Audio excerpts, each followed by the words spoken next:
We call them sticks because of the long legs. Came out of the chute that way. Just kept growing. Next up is, I'm hoping. I love the pizza in New York. I love Queens. That's where I learned to roller skate.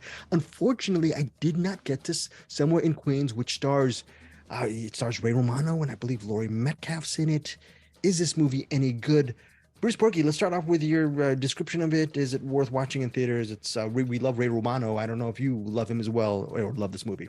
Yeah, well, yeah. I like Ray Romano. I've never been like a huge fan, but I've never disliked him. I pretty much like him when I see him in things, but I don't seek him out necessarily. And he's the director of this, I believe.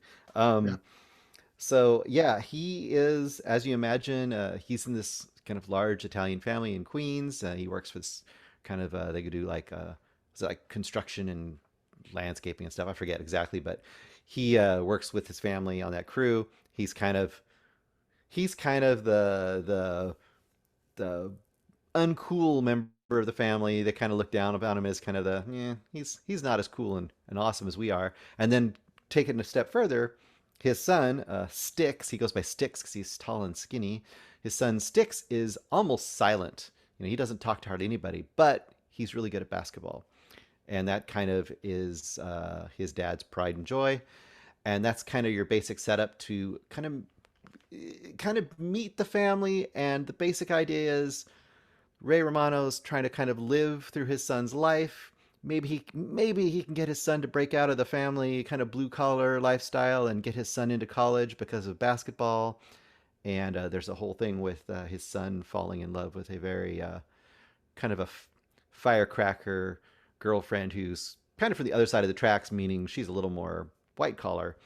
And it's just lots and lots of family interaction. And this is kind of one of those meat and potatoes family comedy dramedy sort of movies that you don't get a ton of anymore, but when they're done pretty well, they're kind of those movies you can kind of settle into and just enjoy the ride, I feel like. And I feel like for me this kind of works that way.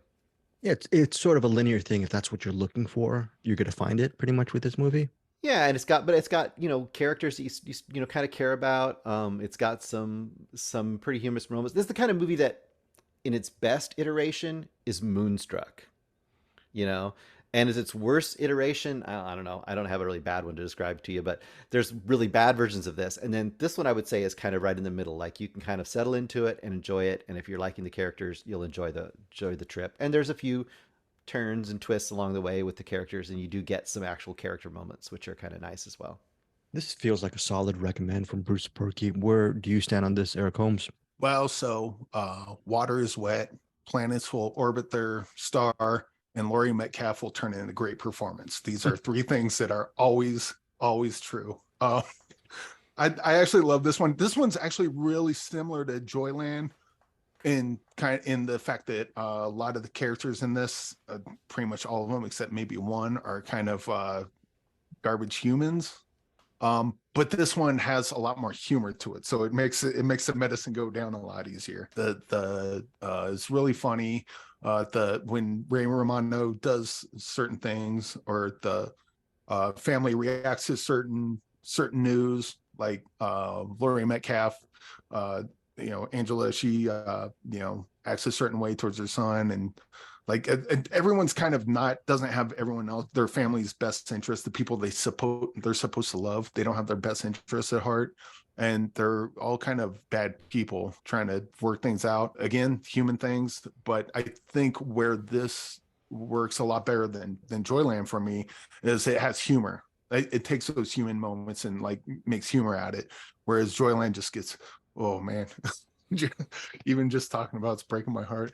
But this doesn't go as heavy as Joyland does, because it's ultimately a comedy, but it's a fun comedy, light comedy, and Laurie Metcalf, and also Laurie Metcalf. Okay, it's Somewhere in Queens, only in theaters on Friday.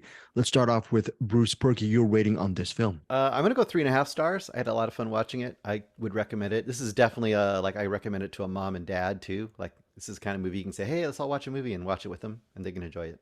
Okay. What if you're a misanthrope like Greg Trezavasi? Should he see it? Yeah, because you probably identify with some of the people in this. I don't know. Just maybe I don't know. Fair trade on that one. Somewhere in Queens. Eric Holmes, rating. I'll go 4 on this. because I think most people would probably be where Bruce is at 3.5, but this just kind of got elevated a little bit towards the end because it totally manipulated me. I knew it was manipulating me, and I didn't care because it got me with the happy tears. This is like such a solid, like when it pops up on HBO Max or something to like watch. This is a solid one of those kind of movies, I would say. And it has Tony LaBianco, which I would say Yeah, Tony can't miss a LaBianco, Tony LaBianco.